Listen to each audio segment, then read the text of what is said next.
Et d'abord, on le disait, donc les vendredis thématiques de la rédaction d'Europe 1, les grands défis de l'intelligence artificielle. On va voir comment ça se passe en Chine, l'un des pays avec les États-Unis les plus en pointe dans ce domaine de cette intelligence artificielle. Et là-bas, c'est l'État qui est à la manœuvre avec pour ambition d'être le numéro 1 mondial du secteur d'ici 2030. On va retrouver Sébastien Lebelzik, notre correspondant à Pékin. Bonjour Sébastien. Oui, bonjour. Alors en Chine, cette intelligence artificielle est devenue l'un des secteurs les plus dynamiques et prometteurs ces dernières années, à coup d'investissements massifs.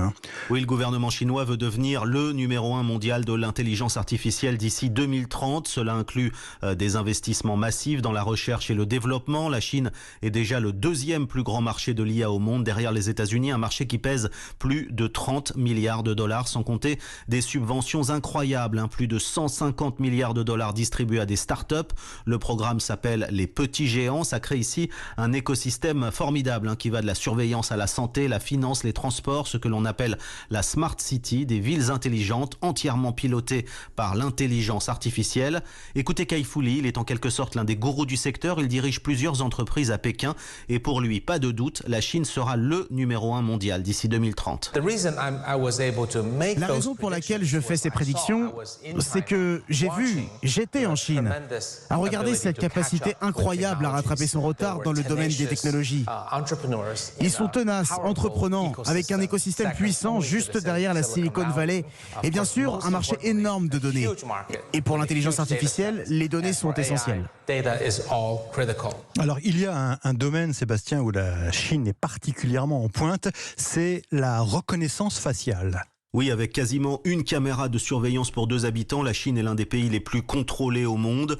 Dans les ascenseurs, les restaurants, à chaque carrefour et même dans les taxis, souriez, vous êtes filmés. Un système particulièrement sophistiqué relie certains de ces espions numériques à un programme de reconnaissance faciale. Il faut savoir que tous les visages des Chinois sont numérisés, aussi bien pour identifier des délinquants au milieu de la foule que quelqu'un qui traverse en dehors des clous.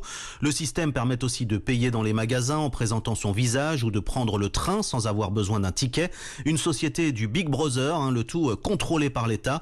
Écoutez Lisaline, elle est l'auteure d'un livre sur la surveillance en Chine. Le gouvernement chinois a accès à beaucoup de données auxquelles les entreprises de l'Internet disposent.